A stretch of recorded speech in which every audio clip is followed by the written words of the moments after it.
አስጥልን የገጻችን ቤተሰቦች እንደምን አላችሁ? ሰላም ለእናንተ ይሁን ብለናል። እንግዲህ ያው ኢትዮጵያ ያለችበት ነባራዊ ሁኔታ ይታወቃልና እሱን ተከትሎ በጣም በርካታ እውነቶች በየጊዜውና በየዕለቱ እየተከሰቱ ይገኛሉ። በዛው ልክ ደግሞ በጣም ሰፋፊ የፖለቲካ መቧደኖች መከሰት ከጀመሩ ሰነባብተዋል ማለት ነው። ከዚህ አንፃር በተለይ በሰሜን ኢትዮጵያ ያለው የጽምዶ ኃይል በከፍተኛ ደረጃ አንደኛ የፌዴራል መንግስት ስጋት እየሆነ ከመጣ ሰነባብቷል። ሁለተኛው ጉዳይ የተለያየ ጊዜ የተለያዩ የጸብ ምንጮች እየተነሱ ይገኛሉ። እንግዲህ ዛሬና ትላንት ጽምዶን በተመለከተ ምን አዲስ ነገር አለ የሚለው በጣም በርካታ ነገሮች አሉ። ከዚህ ውስጥ አንዱ ምንድነው? አስረስ ማረ በቅርቡ በአንከር ሚዲያ ላይ ቀርቦ ያው በጥቂት ቀናት ውስጥ በተወሰኑ ቀናት ውስጥ ጥምረቱ ጽምዶ የሚለውን ስም ቀይሮ እንደውም እንደ አዲስ ስምምነቱንም አንድነቱንም በተመለከተ ይፋ ያደርጋል ያለው ነገር አለ። ከዛ ባሻገር ግን በተለይ ጽምዶ አሁን ላይ የፖለቲካ አደረጃጀቱና አጠቃላይ ነገሩ በከፍተኛ ሁኔታ እየጨመረ መምጣቱ በቀደም ሲል ፖርት ሱዳን ላይ አድርጎት የነበረውን አሁን ላይ ደግሞ ኬንያ ተገኝተው ሌላ አዲስ አይነት ሁለተኛውን የጽምዶ ሂደታቸውን እያጧጧፉት እንደሚገኙ ሰሞኑ የወጡ መረጃዎች ያሳያሉ። ዛሬ በራያ ግንባር አካባቢ አዲስ ጦርነት ተቀስቅሶ ነበር። ከሸረሪናው ቀጥሎ እንግዲህ የፌዴራል መንግስት ከትግራይ ጋር ሲዋጋ ይሄ ሁለተኛ ጊዜው ማለት ነው። በተለይ በአማራ ክልል በሰሜን ወሎ ራያ ቆቦ አካባቢ ዛሬ እንግዲህ ነሐሴ 9 ማለት ነው ማለዳ ላይ 1 ሰዓት ከ30 አካባቢ የተቀሰቀሰ ውጊያ ነበረ። ለተወሰነ ሰዓታት እንግዲህ ከፍተኛ ውጊያ ሲካሄድ ቆይቷል። በኋላ ላይ ወደ መረጋጋቱ መጥቷል ማለት ነው። 3 ሰዓት አካባቢ ጀምሮ ጋፕ ብሏል ውጊያው። ነገር ግን ወደ ጃዋ መስመር ተንቀሳቅሶ የነበረው መከላከያ ሰራዊትም ወደ ካምፑ ተመልሶ ገብቷል። በዛው ልክ በአዲስ ቅኝ አቅጣጫ ደግሞ የህወሓት ታጣቂዎች ቁጥጥር ስር የሚገኝ የነበሩ የባቡር ጣቢያዎች ጊዜያዊ ካምፖቹን ለቆ እንግዲህ የቲፒኤልኤፍ ሰራዊት ወደ ኋላ ፈግፍጓል ማለት ነው። ለጊዜውም ቢሆን ቆቦ አካባቢ የነበረው የተሽከርካሪ እንቅስቃሴ ተገቶ ነበር። ኋላ ላይ ግን ወደ ቀደመ እንቅስቃሴው እንዲመጣ ሆኗል። የሆነ ሆኖ እንግዲህ ፊልድ ማርሻል ብርሃኑ ጁላ ደግሞ ከሰራዊቱ ጋር ንግግር አድርገዋል። እንግዲህ ሻዕቢያን በተመለከተ እንዲሁም ደግሞ ጽምዶን በተመለከተ ለየት ያለ ሀሳብ ነው ያነሱት። ያው በጣም በርካቶች ተሰልበዋል። ባንዳ ለሆዱ ሲል ሲሞት እኛ ደግሞ ለሀገር ሉዓላዊነትና ለህዝቦች ክብርና አንድነት እንሞታለን ሲሉ ነው ብርሃኑ ጁላ ያስተላለፉት መልእክት ያለው ማለት ነው። እንግዲህ ይሄ ራሱን ችሎ አከራካሪ ጉዳይ ነው። አሁን ባለው ሁኔታ ማነው ባንዳ ማነው ለሉዓላዊነት የሚሞተው የሚለው በጣም በበርካቶች ዘንድ ጥያቄ የሚነሳበት ጉዳይ ነው። ለመሆኑ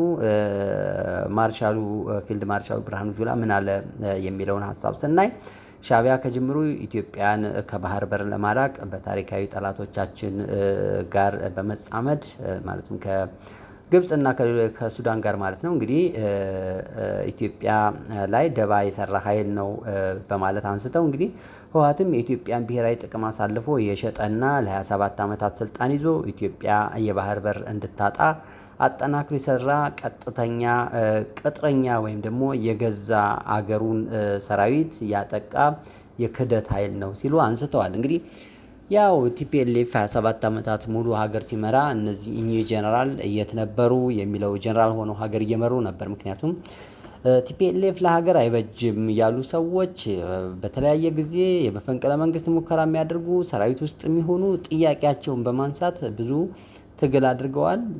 እነ ተፈራ ማሞ እና አሳምነው ጽጌ ወዘተርፈ እኮ ታስረው ለረጅም ዓመታት የቆዩት እንዲህ አይነት ጥያቄዎችን በማንሳታቸው ጭምር ነው። ጀነራል ፊልድ ማርሻል ብርሃኑ ጁላ ግን እንዲህ አይነት ጉዳይ ውስጥ አልተገኙም። ነገር ግን ዛሬ ዞረው 27 ዓመት ሙሉ የሀገር ጥቅም አሳልፎ ሲሰጥ ነበር ብለው ያነሳሉ ማለት ነው ወያኔን። ይሄ ጥያቄው ለራሳቸው ይሁን። እንግዲሁ ደግሞ እንግዲህ ኢትዮጵያ በተደጋጋሚ በህወሓት ክህደት የተነፈገች ነገር ግን ጸንታ የቆመች የልዩ ዘመቻ ሰራዊት መሰል ጠንካራ አርበኛ ልጆች ያሏት ሀገር ነች ብለዋል። ኢትዮጵያን በተመለከተ ማለት ነው። እንግዲህ ጉዞዋንም ትቀጥላለች። የጥፋት ኃይሎች በባዕዳን ስትራቴጂ ስር ተሰልፈው ኢትዮጵያን የማዳከምና የማፍረስ ጽምዶ የተባለውን ጥምረት ቀርጸው ህዝባችንን ለስቃይና መከራ በመዳረግ ደካማ ኢትዮጵያን ለማየት ጓጉተው ቢሰሩም ይህ ፍላጎታቸው መቼም ሊሳካ እንደማይችል አሳይተናቸዋል ሲሉ እንግዲህ ፊልድ ማርሻሉ ተናግረዋል ማለት ነው። ምን ለማለት እንደፈለጉ ግራ አጋቢ ነው። ምክንያቱም አሁን ላይ መንግስት በከፍተኛ ሁኔታ ተዳክሞ ይገኛል። እንዲሁም ጽምዶ መጥቶ የሚንድበት እና ታላቅ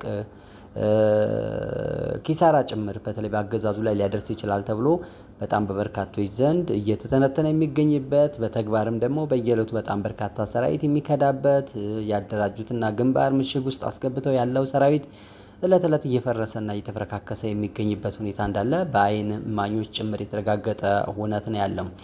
ነገር ግን አሁንም ፊልድ ማርሻሉ ሲቀጥሉ ወያኔ ኢትዮጵያን ሕዝብ በመከፋፈል እርስ በርሱ እንዳይተማመን በማድረግ እና የትግራይ ሕዝብ ደግሞ የኢትዮጵያ ልጆች እየመጡብህና እየከበቡህ ነው እያሉ ከወንድም የኢትዮጵያ ሕዝብ ጋር በጠላትነት እንዲተያይ ሲሰራ የኖረ እኩይ ድርጅትና ጸረ ሀገር የሆነ ኃይል ነው ሲሉ የቲፒኤልኤፍን ኃይል ከሰዋል ማለት ነው።